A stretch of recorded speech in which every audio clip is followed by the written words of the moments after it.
Chers amis, nous sommes arrivés à la vidéo 3, comme je vous ai promis.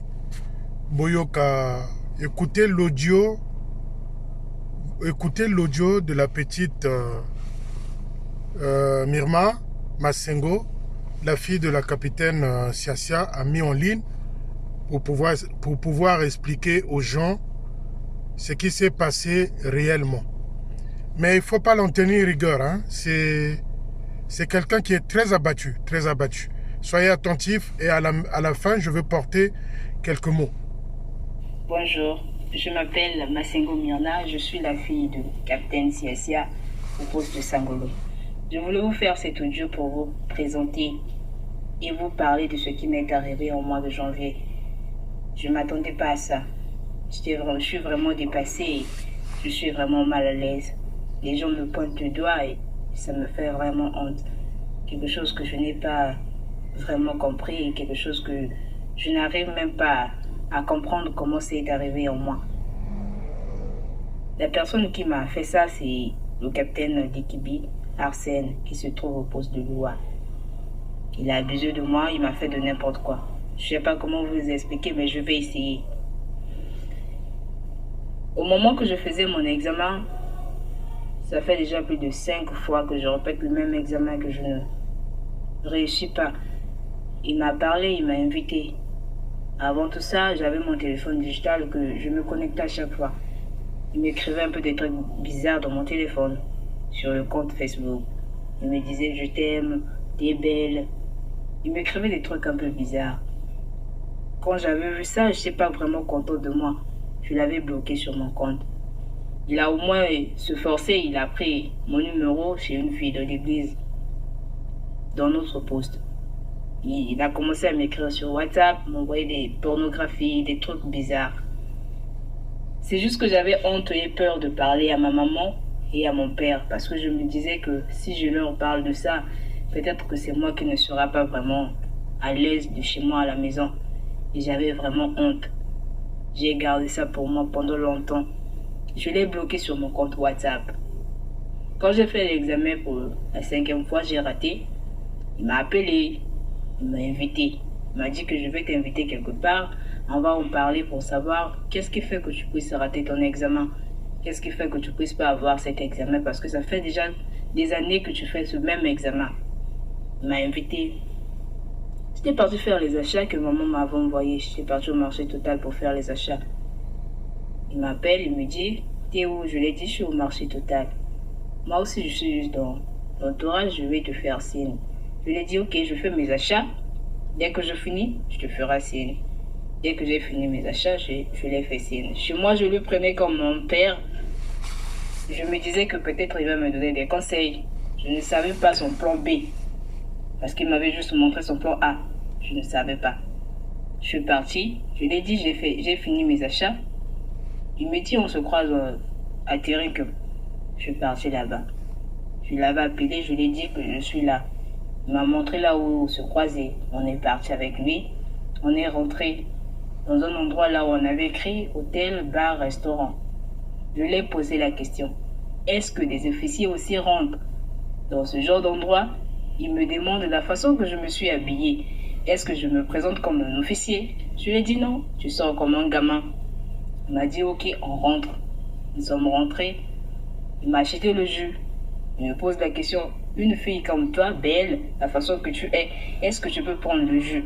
Je lui ai dit oui, je prends le jus parce que mes parents m'ont même pas appris comment on prend l'alcool. Donc je prends le jus. Chez lui, il avait pris le Beaufort.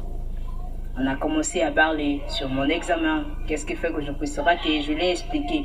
Je lui ai dit, je ne suis pas fort en français. Je ne sais pas, peut-être c'est ça qui fait que je puisse au moins échouer. On a commencé à parler. Je lui ai demandé la permission. Je lui ai dit que je vais aller me soulager. Je suis partie me soulager. Derrière moi, je ne sais pas ce qu'il avait mis dans le jus que je prenais. Je ne sais pas. À mon retour, j'ai pris le jus. J'ai continué à prendre le jus. Et je me sentais vraiment fatiguée. J'avais sommeil et j'avais des vertiges. Sur place, je dormais déjà. Je ne reconnaissais plus rien. J'étais devenue comme une soulard. Je ne savais plus. Il a payé la chambre. Il m'a ramené dans cette chambre-là. Il a fait tout ce qu'il avait voulu. Il m'a aidé au moins de sortir là-bas et de prendre un taxi, d'arriver chez moi à la maison. Et les trucs que j'avais, je suis arrivée à la maison. Maman m'a demandé, depuis que je t'avais envoyé jusqu'à maintenant, c'est à 16 heures que je reviens. Je n'avais pas le courage de parler à maman, de lui dire que j'étais avec un tel, ou bien peut-être que il va me demander ou me poser des questions, qu'est-ce qui s'est passé. Je n'avais pas ce courage-là parce que j'avais honte de maman. Je suis rentrée dans ma chambre de 16 heures jusqu'à le lendemain à 16 heures. À 9 heures, maman vient dans ma chambre pour me demander, toi quand c'est le matin comme ça, dès 5 heures, tu sors pour faire des travaux ménagers, comment tu fais, tu restes seulement au lit jusqu'à 7 heures-ci? Je lui ai dit, maman, je me sens pas vraiment bien, je me sens fatiguée et j'ai vraiment mal à la tête. Maman m'a demandé, est-ce que tu es enceinte? Je lui ai dit, non, je suis pas enceinte. Il m'a dit, ok, on verra ça. Maman est sortie, je suis restée dans ma chambre. À partir de 16 heures, je me suis au moins efforcée pour aller me laver. Je suis partie me laver. Je me sentais vraiment bizarre au fond de moi. C'est là où j'avais reconnu que j'ai fait l'amour avec un homme. Mais je ne savais pas si c'était qui. Le Kibi m'appelle pour me dire que je l'ai fait. Je lui ai demandé, t'as fait quoi? Il m'a dit que tu faisais des fières, tu pensais que je ne pouvais pas t'avoir. Je l'ai fait. Je lui ai demandé, t'as fait quoi? Mais vas-y, dis-moi, qu'est-ce que t'as fait? Il me dit juste que je l'ai fait. Moi, j'ai dit, ah, si je comprends bien que ce que je ressens au fond de moi, c'est toi qui m'as fait ça. Il m'a dit, tu faisais la bouche. Tu te disais que je ne pouvais pas t'avoir. Là, je l'ai fait. J'ai dit, ok, je vais parler de ça à maman et à papa. Et je viendrai parler de ça chez ta femme. Il me dit, si tu le fais, vu que je travaille au quartier général, je veux parler avec Manabio pour qu'on puisse vous envoyer encore au village. Et toi, tu seras souffrante. De plus, je veux t'enlever d'ici. Là où tu vas aller, tu ne vas même pas reconnaître là où tu seras. J'avais vraiment peur de parler de ça à maman ni à papa. J'ai gardé ça pour moi. Ce que je faisais, je notais ça dans mon cahier. Tout ce qu'il me disait, je notais ça dans mon cahier. Le mois de février, j'ai pas vu me menstruer. C'était bizarre. Je me sentais vraiment bizarre, mal à l'aise. Je mangeais plus. C'est là que j'avais reconnu que je suis plus moi-même. Je suis enceinte. J'avais pas aussi fait le test de grossesse pour savoir que si j'étais enceinte. Je suis partie au moins demander les gens qui font le produit au marché. Ils m'ont dit, peut-être c'est juste les microbes. Je prends le tétra et le chloraphénicol. J'ai pris ça. Ils m'ont dit de prendre 5 chaque plaquette. J'ai pris ça. Et après ça, la nuit, j'avais pas dormi ce jour-là. J'avais pas vraiment dormi. J'avais très mal au bas-ventre et c'est le sang qui me sortait. Les sons étaient vraiment bizarres. Noirs, des boules qui sortaient. Moi, je me disais que donc j'étais enceinte et c'était sorti. Or que non. Ces derniers temps-là, j'avais vraiment mal au bas-ventre. Je me sentais pas vraiment moi-même. Et j'avais de l'eau qui me sortait. Après ça, je voyais mes règles correctement, comme je le voyais auparavant. Mais c'était pas vraiment moi. Je l'avais appelé pour lui parler de ça. Je lui ai parlé de ça, il me dit que ça, c'est pas mon problème. Je lui avais dit que je viendrai voir ta femme. Il m'a dit que ça, c'est pas mon problème. Et j'avais peur de parler ça à maman. Je faisais que noter ça dans mon cahier. Tous les médicaments que j'avais pris, tout ce que j'avais fait, je faisais que noter dans mon cahier. Et après ça, j'avais demandé à maman de m'envoyer des cahiers que je travaille avec. J'ai appelé maman, j'ai dit, maman, dis chez mon petit frère là de rentrer dans ma chambre, de prendre mon cahier que je travaille avec et puisse venir me donner ça. Le petit est parti rentrer dans ma chambre, il a vu tous les deux cahiers. Le cahier que j'écrivais mes problèmes à l'intérieur et le cahier que je travaille avec. Il est parti donner ça chez maman. Maman a commencé à lire le cahier que j'avais écrit, les problèmes là à l'intérieur. Maman s'est fâchée. Mais il ne m'avait pas parlé de ça pour me dire que tu as fait ceci, tu as fait cela. Non. Le lendemain, le mardi, il va aller aux classes le mardi. Moi aussi, je vais aller au travail. Maman rentre dans ma chambre pour me dire que tu fermes tes trucs aujourd'hui là, tu sors de chez moi. J'ai demandé à maman, on n'a même pas eu un problème. Mais c'est quoi le problème pour que je puisse fermer mes trucs et partir seulement comme ça? Maman me dit, tu fermes les trucs, tu vas aller chez Likibi. Et quand j'avais entendu le nom de Likibi, j'avais vraiment peur en moi. J'avais dit, maman connaît comment elle a fait pour reconnaître que j'ai fait quelque chose avec Likibi? Et je me posais des questions au fond de moi. J'avais vraiment peur. Je me suis lavé, je me suis échangé, je suis partie là-bas chez Likibi. Je lui ai parlé, je lui ai dit, tout ce qu'on avait fait, tout ce que tu m'avais fait, J'avais écrit ça dans mon cahier. Quand je t'en parlais, je ne voulais pas entendre ni un mot de moi. Maman a vu le cahier.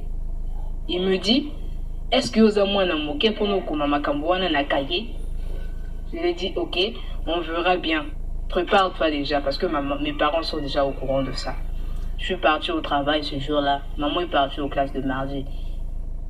Le soir, quand je suis rentrée, je n'étais pas vraiment moi-même parce que les parents à la maison, ils étaient vraiment en colère contre moi. Parce que ils se disaient que comment j'ai fait pour garder ce secret-là pour moi seul. Et tout ce mal-là qu'il m'a fait. Je n'ai même pas parlé de ça. Le mercredi, on devait partir là-bas, on n'avait même pas eu le temps. Le jeudi, on s'est réveillé le matin, papa me dit, on va aller là-bas. Nous sommes partis à la division. On a vu les divisionnaires, on a parlé avec les divisionnaires. Je leur ai expliqué tout ce que je viens de vous dire dans cet audio-là. Le divisionnaire a dit, pour confirmer ce truc-là, je vais appeler l'Ikibi pour demander si c'est vrai. On l'a appelé, on l'a demandé. Est-ce que tu reconnais que tu as couché avec cette fille-là? Il a accepté devant le divisionnaire, devant mes parents, devant moi-même que oui, j'ai couché avec cette fille-là. Papa divisionnaire l'a dit, la façon que tu la vois, elle ne se sent pas vraiment bien. Elle est vraiment malade. Donc, tu vas dans ta maison, chercher l'argent, venir donner à ses parents, ou bien tu vas aller avec eux pour faire les examens pour savoir au moins comment et pourquoi elle ne se sent pas bien. Il est parti dans sa maison, il a pris 20 000 francs. Il est venu remettre chez maman divisionnaire. Maman divisionnaire a dit non, donne chez sa maman. Il va partir à l'hôpital pour savoir au moins pourquoi elle ne se sent pas bien. On était parti à l'hôpital, on a fait des examens. On m'avait trouvé avec une infection, moi, parce que l'avortement que j'avais fait, c'était pas vraiment bien fait. Et j'avais encore des saletés qui étaient restées en moi. Voilà pourquoi j'avais cette infection-là. On m'a remis les médicaments, une ordonnance. On est parti la remettre ça pour qu'il puisse au moins acheter ses médicaments. Il a fait aussi les achats des médicaments, il est venu me remettre ça. C'est les médicaments que je prends à chaque fois. Tous les jours quand je me réveille le soir avant de dormir et je mets dans l'eau avant de me laver. C'est un peu ça mes amis. Ça fait vraiment mal qu'un pasteur puisse abuser de toi.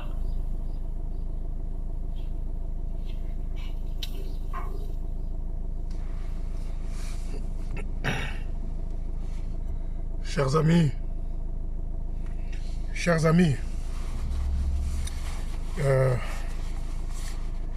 les mots manquent. Les mots manquent. Je sais pas comment vous dire ça.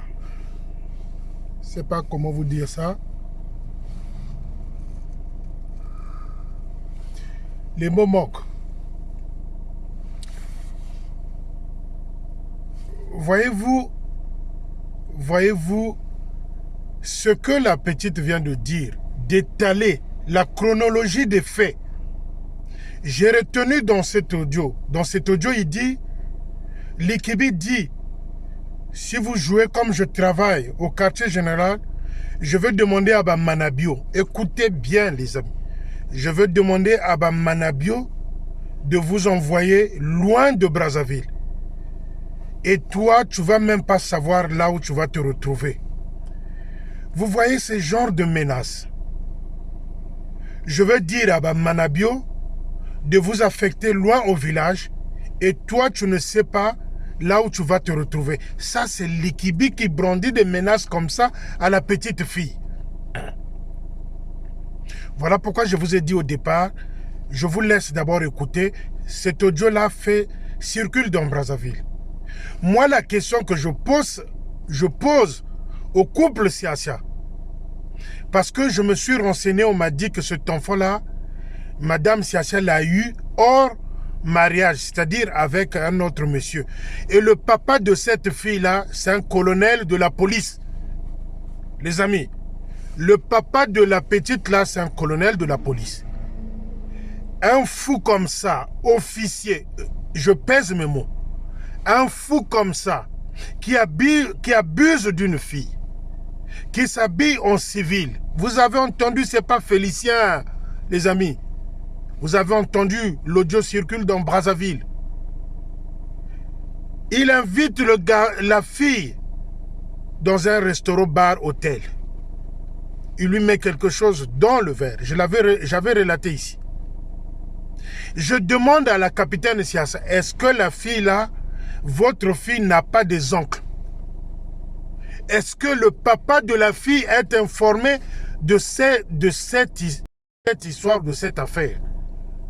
Les amis, vous avez eu la chronologie des faits. Vous avez la chronologie des faits. De l'audio qui circule. Est-ce que la capitaine Siassa se rend compte de la gravité de la chose? Est-ce que la capitaine ou les capitaines Siassa se rendent compte de la gravité?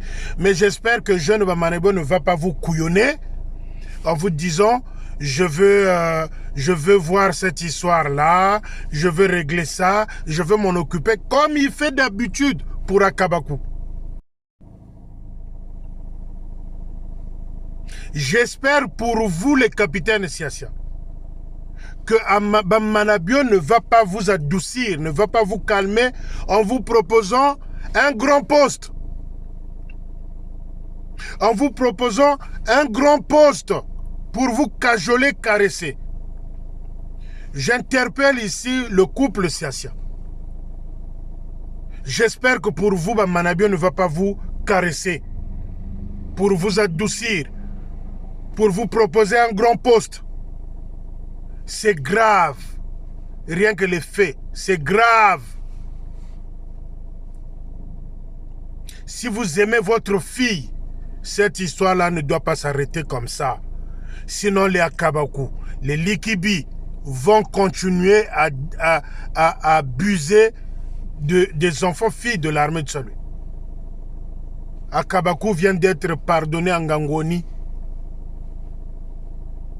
par cette équipe-là du QG maudit.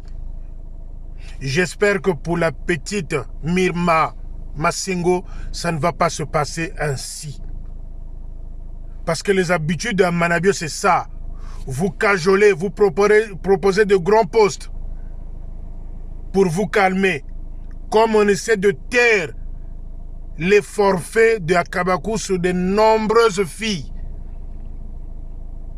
Tout un bataillon ce matin a été envoyé à Ngangoni. Un bataillon des officiels du QG maudit. Pour aller dire quoi? Que du ridicule. Que du ridicule qu'ils ont fait ce matin à Ngangoni. J'espère que vous, le couple Siassa, j'ai appris que le papa de cette fille-là, c'est un colonel de la police. Depuis janvier, vous les capitaines Siassa, depuis janvier, vous avez laissé votre fille souffrir psychologiquement. Nous sommes en avril, 4 mois après. 4 mois après. Donc vous les capitaines Siassa, vous êtes complices aussi. Au niveau de la loi, vous êtes complices aussi. Faites attention à vous parce que ça risque d'être grave. Le papa de cette fille-là, c'est un colonel de la police. Et vous, les capitaines Siassa, vous devenez complices de la souffrance de votre fille. Ce n'est pas Bamanaboyo qui va résoudre ce problème-là. Il va vous caresser, il va vous calmer, comme il fait avec de nombreuses victimes de Akabakou. Et d'autres officiers autour. Ça, c'est le rôle du grand Manitou. J'interpelle le couple Siassa une fois de plus. Cet enfant-là a des oncles. Cet enfant-là, son papa, il est de la police. Quelle que soit la façon dont vous allez cacher cette histoire-là, le papa va être informé. Le papa va être informé et vous devenez complice, vous, le couple Siassa. Voilà ce que Bamanaboyo nous ramène dans l'armée de salut. Voilà les protégés de Bamanaboyo. Voilà ce que Bamanaboyo cause comme tort dans l'armée de salut. Et les Malandangombe, vous qui êtes dans la rue, si c'était vos enfants, c'est ceux-là qui vous demandent les matondo, ce sont ceux-là qui vous demandent les mboata, ce sont ceux-là qui vous demandent d'acheter des pagnes, ce sont ceux-là qui vous demandent à la longueur du jour, dans les cultes, de sortir l'argent. et il couche avec vos enfants. Le couple Siasia, Tozo Talabino. Le couple Siasia, Tozo Talabino. Et on regarde aussi le chef de territoire, le protecteur de toutes ces bêtises-là. Voilà les amis ce que je tenais à vous dire aujourd'hui, ce soir. Nous sommes à l'écoute, nous sommes en train d'observer cette histoire-là. Que ce soit l'histoire de Kabakou avec Grâce. Pour nous, ce n'est pas fini. Il mérite d'être sanctionné. Vous avez, une fois de plus, crucifié, sacrifié Grâce Goma à tort. 3 mois, c'est trop. Et à Kabakou. Et c'est après la petite mire. Nous sommes attentifs, on attend. Ça, c'est la première version. Et nous allons toucher le QG Londres. Ça va finir, il faut que ça en arrête avec ça. Ça va finir, les amis. Allez donner le Matondo, vous le supporter. Et le Mbouata que l'autre gardien là commence à envoyer des courriers là de Inarit. Lui ne sanctionne pas l'Ikibi. Parce qu'ils ont les mêmes grades. Capitaine Lokwaï, capitaine Lokibi. Il ne peut pas sanctionner. C'est celui-là qui envoie des courriers pour le Mbouata. Allez donner. Allez donner. Et si c'était vos filles, je m'arrête là. Si c'était vos filles, à bientôt.